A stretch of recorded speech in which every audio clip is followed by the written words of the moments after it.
You got something on your head. Welcome, everybody, to the wrestling-related podcast where the topics are related to wrestling. The three of us are related to each other. I am your king of predictions, Josh. Dustin. Corey.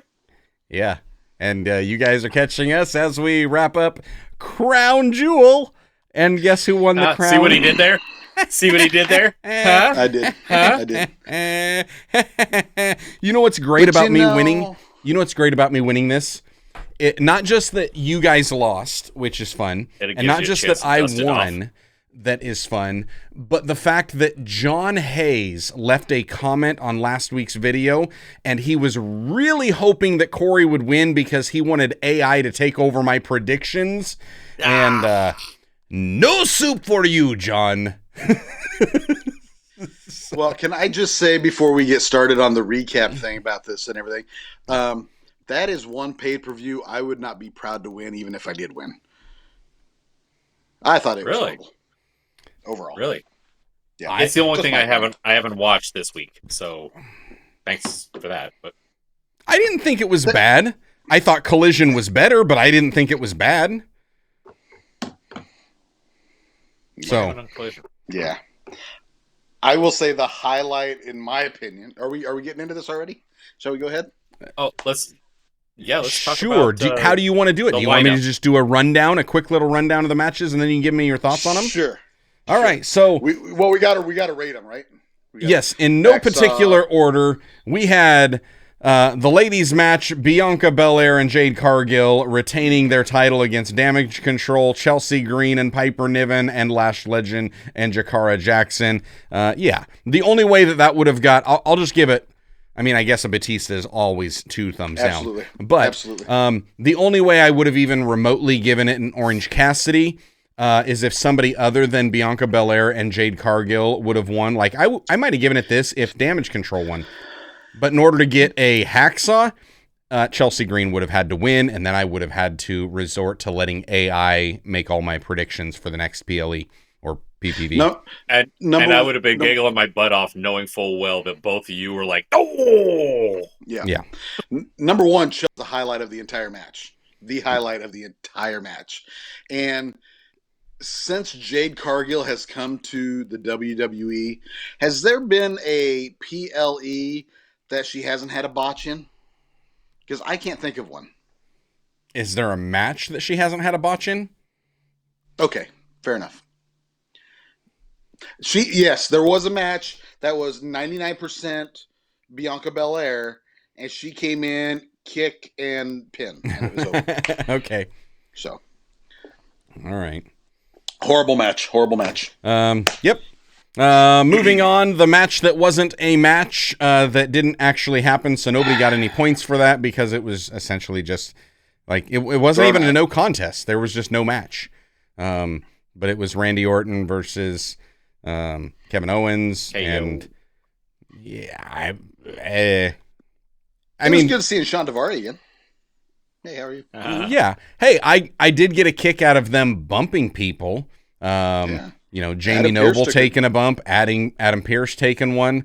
So Great RKO. it was And was entertaining. did you hear about the big controversy now?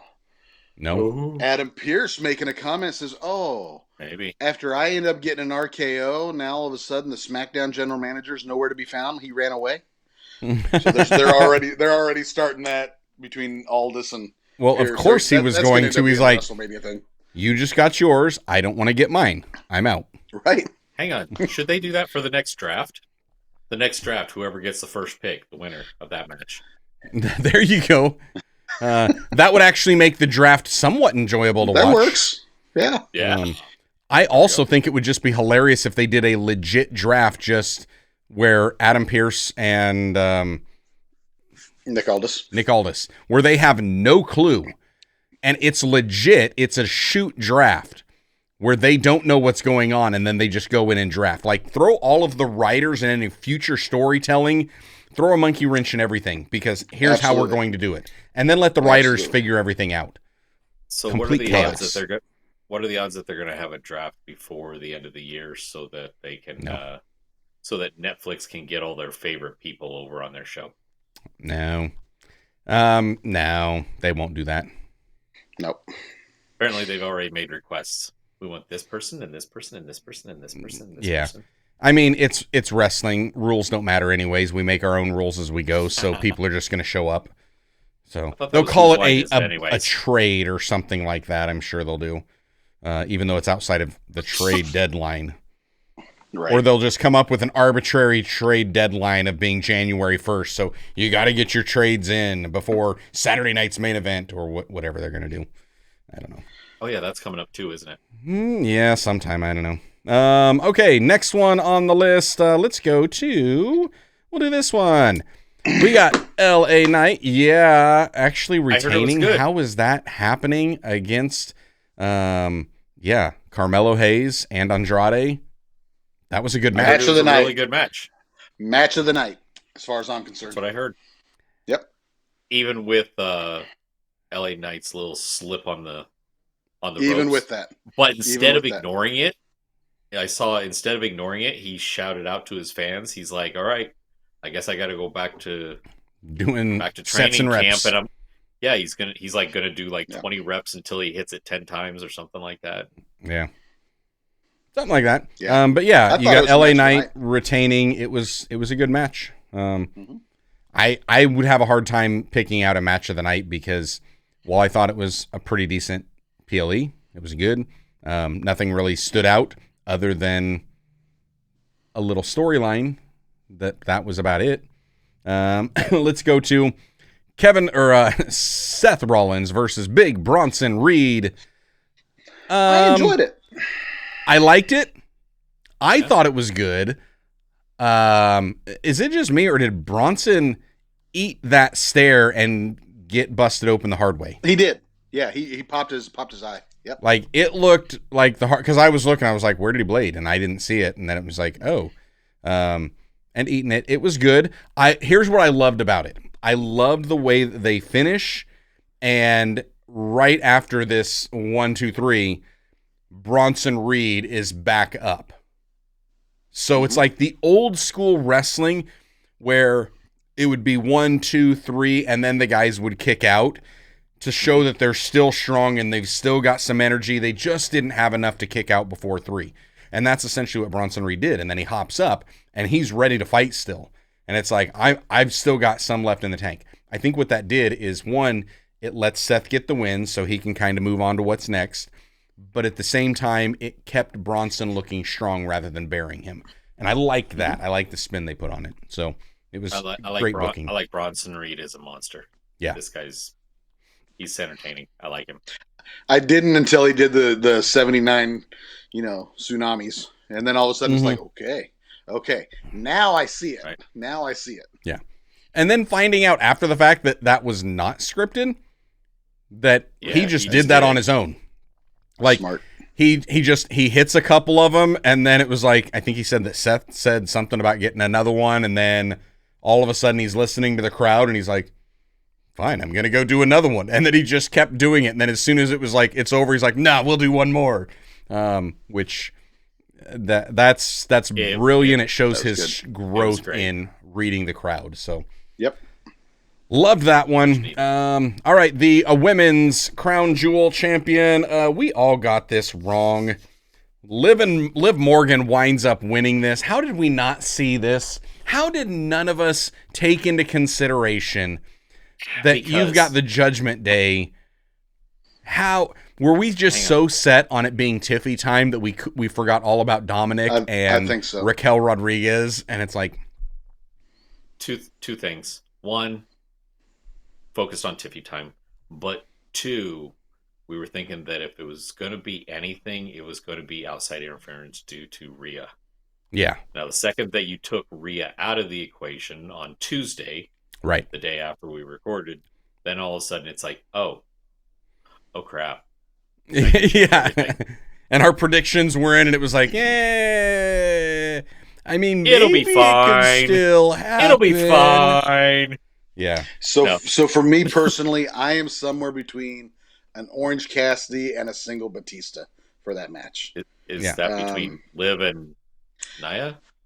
That match right there. That match. Yeah. Okay. I'll give it an Orange Cassidy. I thought it was pretty good. I thought the story they told throughout it, even with all of the extra elements of, Tiff and Dom and Raquel and all of that, I thought they did a good job. It kept my interest. It kept me waiting to see wait, Tiffany's coming out. No, wait, she's leaving. No, she's coming back in. What's going on? So because of that, it kept my interest. It definitely gets an Orange Cassidy. She should have cashed in. It would have been fun. And then at the same time, even though she didn't, a part of me was sitting here thinking, but I kind of like that she didn't, because we get to drag it out a little bit more. You're not tired of it yet? No. I'm enjoying it. It's like every week she's running down with a referee to not do anything. Nope, Like, I haven't got tired I don't of believe it she's yet. gonna cash in. I haven't got tired of it. The only way I think I'll get tired of it is if it winds up coming next year's Money in the Bank and she hasn't cashed in, and Agreed. she just doesn't cash in at all. It winds up being an Otis thing, and then I will get upset. Yep. Did Otis seriously hang on to it for a whole year? I don't know. I think they took it from him. Yeah, he just lost it. Like he Yeah. put it on a line and lost it for somebody else, and it's like, well, that's dumb. makes Nobody sense. would ever do that. It's like you've got a guaranteed title opportunity that you can cash in any time. Why would you do that? It was just For an opportunity to whoop on somebody Right. that you don't like? Yeah. no. Oh, sorry. I got violent tendencies. So No, I just do that anyways. Unsanctioned. I was like, no, I'm not giving up my chance. I don't need no ref. Let me go get the belt, and then I'll whoop up on you. I'll give you a title shot just to whoop up on you. Yep. Anyways, that was pretty good. Let's go. The other Crown Jewel Championship, Cody Rhodes versus Gunther. Really? It was Fine. okay. It was okay. It was vanilla. It was okay. I got a little bit of a kick, but kind of a weird kick out of seeing Cody try to get aggressive because of the chops and then start chopping Gunther back, and then Gunther just takes the chops and he's taking him, and then he gives one more to Cody, and you see like Cody's ability to sell completely disappear from his body. And it's just like, oh, and then he has to like pull himself back out of it. So a chop made him break character for just a moment, and it was like, ha ha, you're not as strong and tough as you thought you were. So For me, it was vanilla ice cream. It's good. It's okay. It's fine. But it's so easily able to be doctored up to be great. But it Could have been wasn't. so much better. They just left it vanilla. Yeah. For me. Is this the first time that they've like really touched gloves? I don't know. Mm. I'm not sure. But yeah, it was Curious. okay. Eh. We all predicted that one. We all saw what was happening. I will say with the Crown Jewel belts, I like the fact that those belts are staying in Saudi, but the champions get a ring that they get to take back. Super Bowl-esque, definitely. It's a Super Bowl style ring, not to be mistaken with AEW's Dynamite Diamond ring. So let's not ever mistake it that that's what this is, because that's not what it is. This is a Super Bowl type ring. That's WWE would never see something that AEW did and say that was a great idea and we're going to do our own version of it. They would never. Okay. Never. On a side note, I don't think Cody's ever getting that off his finger. Did you see him put it on? Oh man, he was like wedging that thing. Oh, and then it finally went over his knuckle. Yeah. And then he's like, "Look," but you see the pain in his eyes. Yep. I think Right that was as worse than H that. is sitting there saying, "We probably need to get that resized."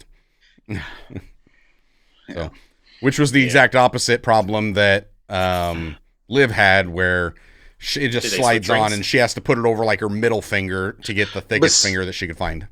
But Liv missed a great opportunity. She should have put it on her middle finger and said, "Hey, look, Rhea, I'm the champ." You know. But she didn't. She missed out. Yeah.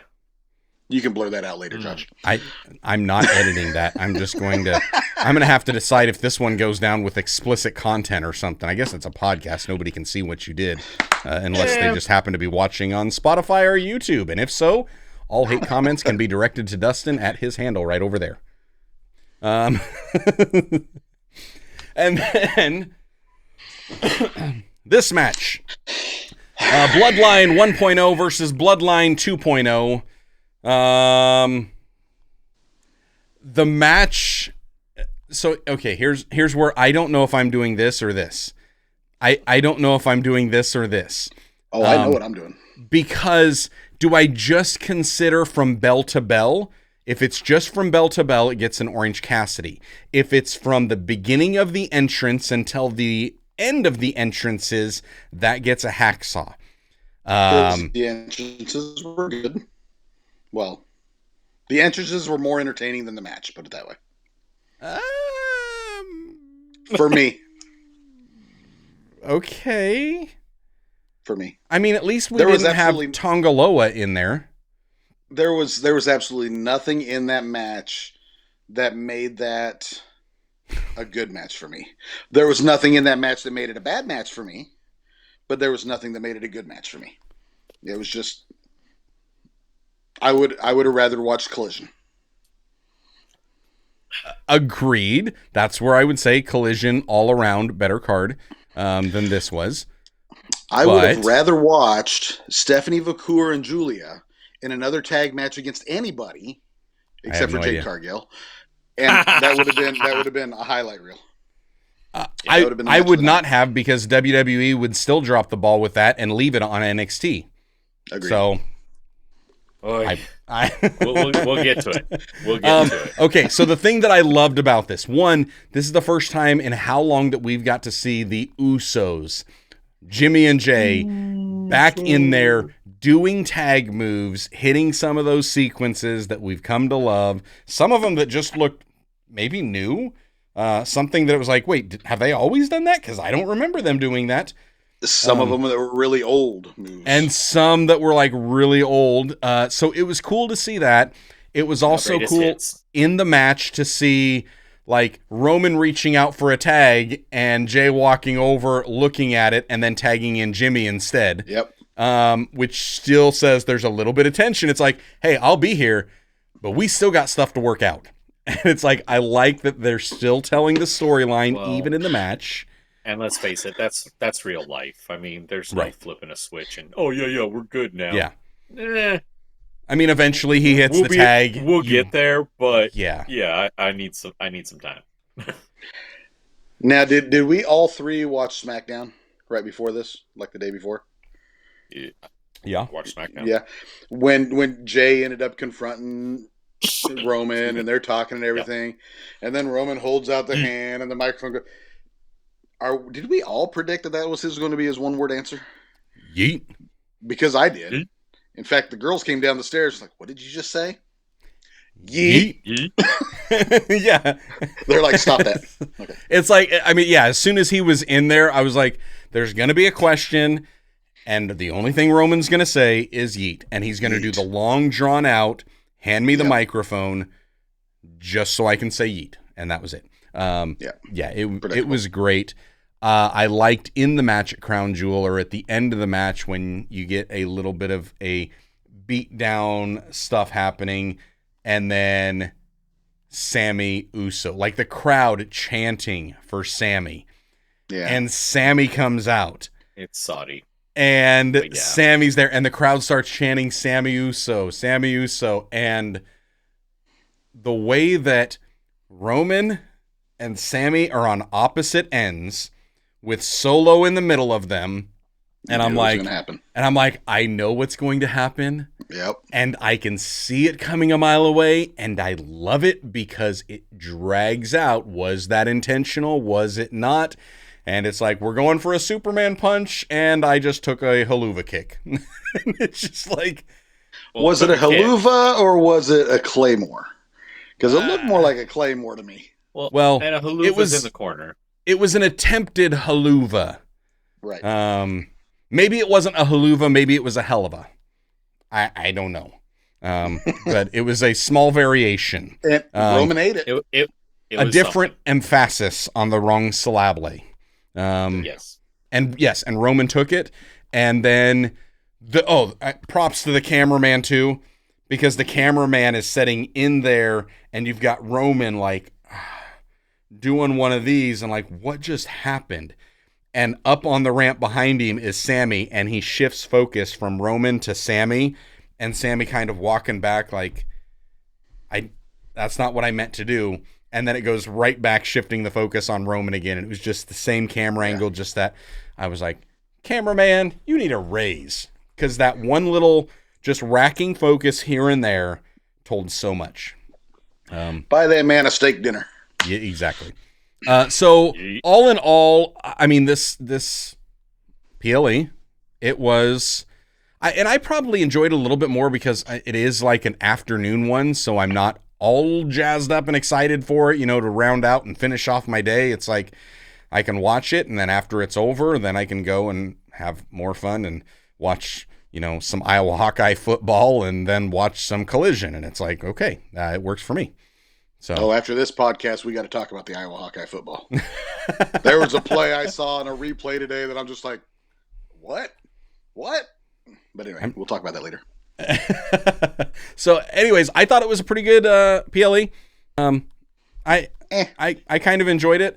And mostly because of what we've been talking about, what we've been seeing, what we know is coming down the pipeline, and it's Bloodline, original Bloodline versus 2.0. We get Roman, Jimmy and Jey Uso, and Sami Uso against Solo and Tongas and Jacob Fatu. And it's like, and yes, that's a 4-on-4 Survivor Series. I don't know if they're going to leave it at that or if they're going to add in a fifth. We've got 4 weeks before to build it up? 3 weeks, 4 weeks? Yeah. Their issues? Yeah, because we're on the 30th that we've got Survivor Series War Games. So, yep, Survivor Series War Games, 4 weeks is all they got. That's Thanksgiving weekend, isn't it? Yes. After, yeah. Man. Yep. Man. Yep. So it will be, and that's a Saturday. Is that right? That should be enough time Sunday? for them to introduce a couple more people. Make it 5-on-5. Yeah, if they would, want to.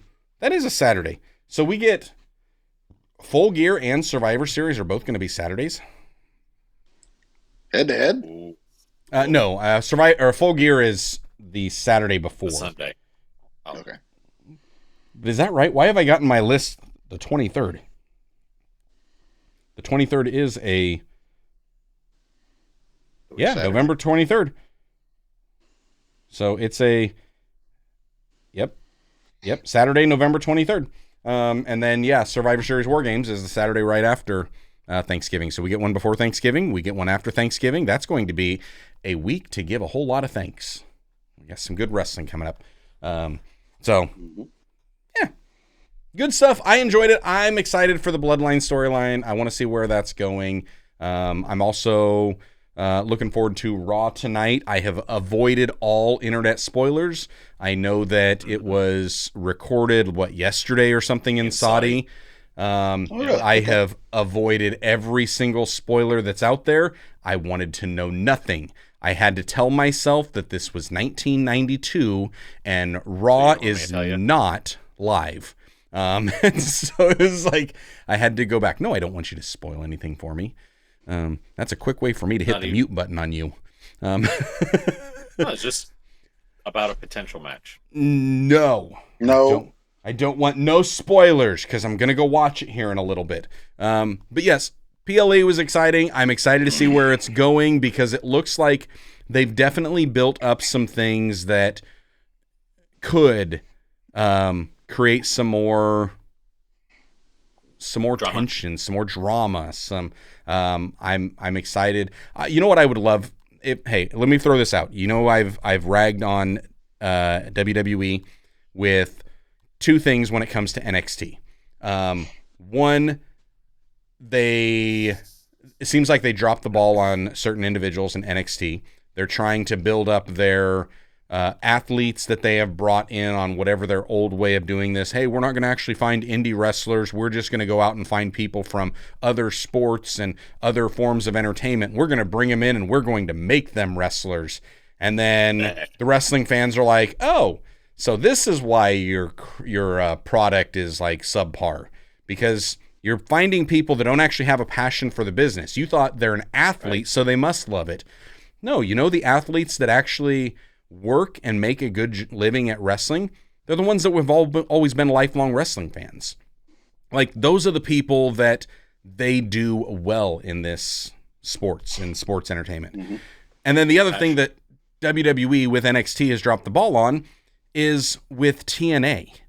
They have dropped the ball big time on TNA because they're bringing in like big TNA stars into NXT, but then we're sending you our mid card or bottom card in NXT over to TNA. We're not going to give you our elite talent that we've got. We're just going to feed you somebody here and there, and we'll see what you like. What I would love is if WWE would just play fair and say, hey, you know what? We like to do what AEW did. So you know what? Seeing that we got the Dynamite Diamond ring, the Crown Jewel ring, we're going to do the same thing, and we're going to give you the Kenny Omega to run on your TNA shows.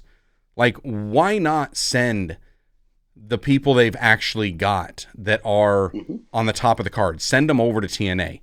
I would love it if TNA just says, you know what? We don't like this partnership, and we declare war on you. And let TNA versus NXT have a War Games match too. Then I might actually start watching a little bit of something. And put something on the line.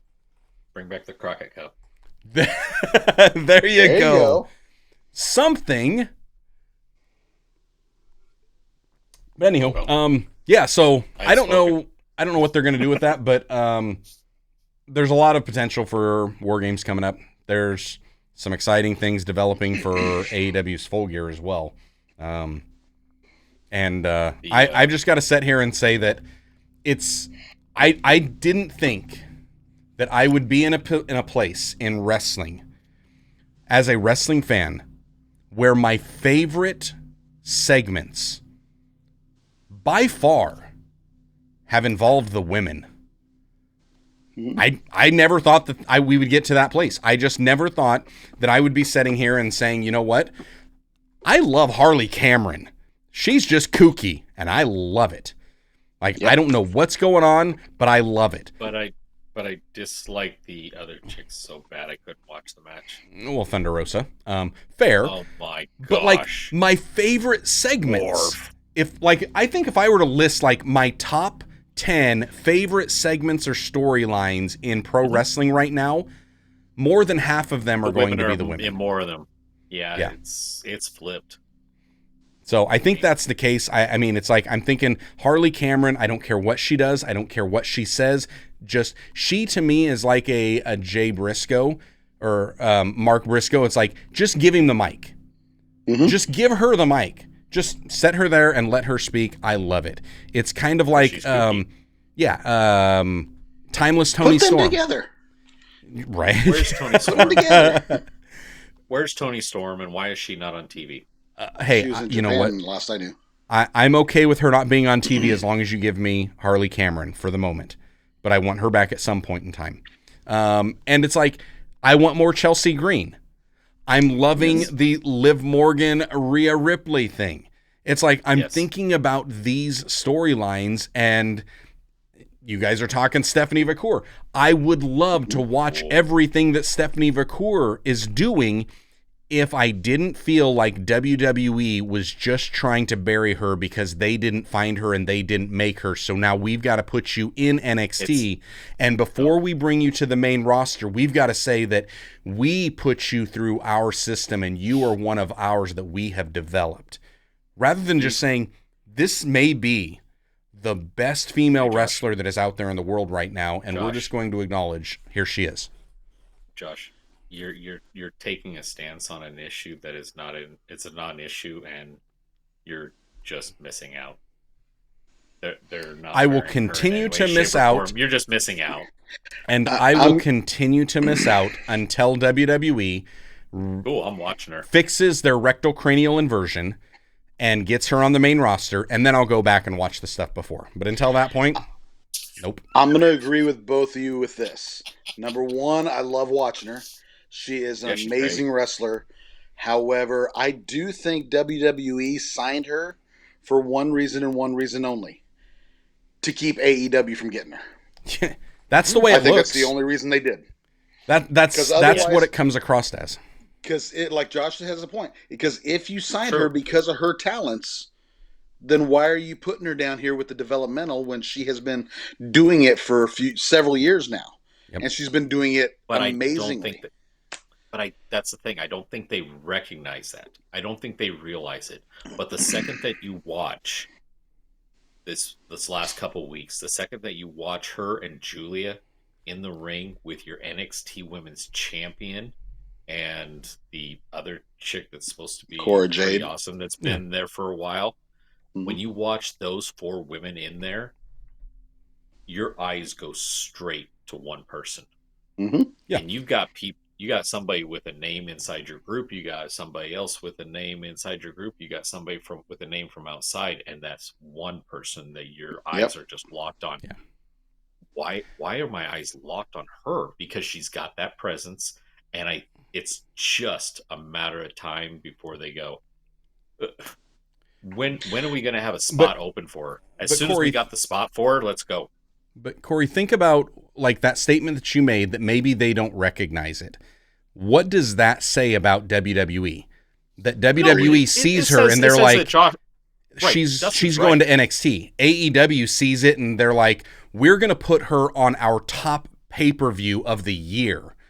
Like, this is one of them that we build up. We're giving her the biggest platform we possibly could because we Dustin's recognize right. her talent. I totally agree with Dustin. They brought her on with just part of that being the intent, not solely. Yeah. Because if that were the case, every single person that phoned it in on an AEW show, they would lock up. Yeah, exactly. They'd be canceling people left and right. But they saw, hey, she's got some talent. They brought her on thinking that they were going to lock her in and let's run her through NXT. And now it's like, she's like outclassing them.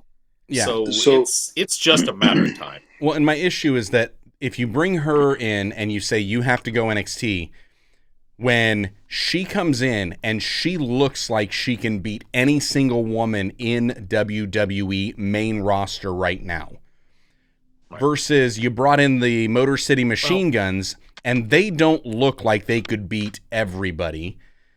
It just looks like they may have gotten the best of somebody. And quite frankly, you brought them in, and the only way for them to win the belts was they had to get some help from Main Event Jey. Right. So it's like, why didn't they have to run through developmental? And that's where it's like there's this weird element of I'm like, why? Hang on. You can't compare. Those aren't apples to apples when you take in consideration the Motor City Machine Guns have been running through all these different companies, and they're a name known in the U.S. 6 months ago, none of us knew who Stephanie McClure was. True. But if you want to sit there and look at who has had the biggest spotlight in their wrestling career, Stephanie McClure has a bigger spotlight with just doing an AEW pay-per-view than what the Machine Guns did. So that's where it's like... At that point in time, yes, I agree. I think Motor City Machine Guns should have went straight to the roster like they did. I applauded that. I think that was a great decision. I'm just saying they should have done the same thing with Stephanie McClure and probably even Julia. Because even though Julia... she just doesn't look that level because it's in comparison to Stephanie McClure. Right. And Stephanie has that presence where she doesn't have to do anything, and you just can't help it. There's something intangible about her. Yeah. We talked about it yesterday when she stops moving and she does that hair flip and you hear the crowd rumbling and you can feel the tension. There's something there. Now, if she weren't in the match and it was just a three-way match and Julia's in there, I mean, all eyes on her, sure. Yep. But, I totally get what you're saying, and I'm not disagreeing. So my hopes and dreams are that Royal Rumble's coming up. They always bring in some NXT people in the Royal Rumble, the men and the women. They're going to bring her in. Absolutely. She's going to shine, and they're going to be like, okay, she worked with the SmackDown, the Raw performers. She can work with any of them. Let's just keep her here. Forget it. And move her up at that point. And who knows? Maybe what we get is we actually get like a NXT versus WWE Survivor Series War Games match with the females. Like maybe you get a faction of the females that were kind of sitting there in the back that were talking to Rhea before Rhea gets jumped and beat up on. That it's like maybe, I mean, there's some options that they could do to draw this out. I would like to see WWE doing more cross-platform promotion, not only even within themselves, but then with their partners of doing the TNA and saying, hey, we're going to put some stuff over here to create more interest. I mean, the rising tide lifts all ships. Right. Jordan Grace was back on the show again last week. Yep. And I think there's supposed to be like a 5-on-5 coming up in next week or two. Yeah. With her in and we all know Becky Lynch is not coming back because the company's not going to pay her $2 million she asked for. So I know who will. Yep. He would not even blink at that. He'd be like, I don't know. He'd be like, I don't know. Do you think that last $2 million bit him in the butt a little bit? He'd be like, 2 for you when I just gave her that same thing? Yeah. Like, why not? Because Becky will do something, and Becky will be able to work. Becky can work a mic. Yeah, absolutely. So it'll be interesting.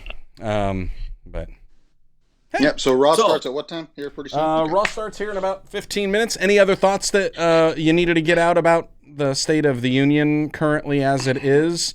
Adam Cole and Buddy Matthews, baby, against Buddy Matthews. That was so good. And this next week, against Malachi. So good. That was good. That was happy to see Lashley. Happy to see Lashley. Yes. Yep. You know. Yep. And I enjoyed the Shelton Benjamin match against Swerve. That was a good match. Yeah. I totally expect him to go gangbusters at a pay-per-view too, but that was a good match. Yeah. Yeah. I still don't like Nana. Nana's hilarious. I knew he was going to do it. Yep. What was the thing on Collision that you were like, oh my gosh, it was so much better? There wasn't any one thing in particular off of Collision that made it better. It was just overall, I enjoyed it more. I just enjoyed it more. There were more elements of it that it was just like this was more fun to watch. It kept my attention a lot more. Putting belts on Private Party. I mean, yeah. What? Yeah, I don't know.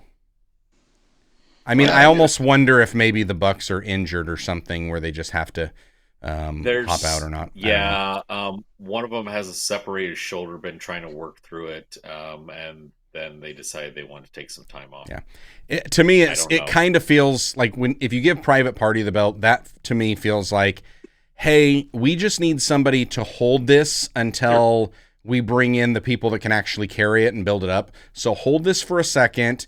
And this is also our way of saying thank you for being with us. Thank you for being, go-to guys that we can count on. So here's your reward. You get to go down in the books, and you get to hold this for, I don't know, about 3 weeks, 4 weeks until we get to Full Gear, and then FTR is going to take it from you. I am happy to see that they're starting to push the split up between the Acclaimed. Yep. Because they suck anyway, so. Yep. The best wrestler ever. No. I'm excited to see the split up just so that would allude to the fact that we don't have to see them anymore. Agreed. So, thank you. Agreed. All right. I'm good. Well, I guess that's what we've got, and we will get ready for some more wrestling next week. Let us know what your guys' thoughts were on WWE Crown Jewel. Let us know if you've got any thoughts leading up to the next pay-per-view, which is going to be AEW's Full Gear on the 23rd. And, yeah. And John Hayes, I'm going to have Josh teach me how. Next pay-per-view, Full Gear, I will have AI pick all mine.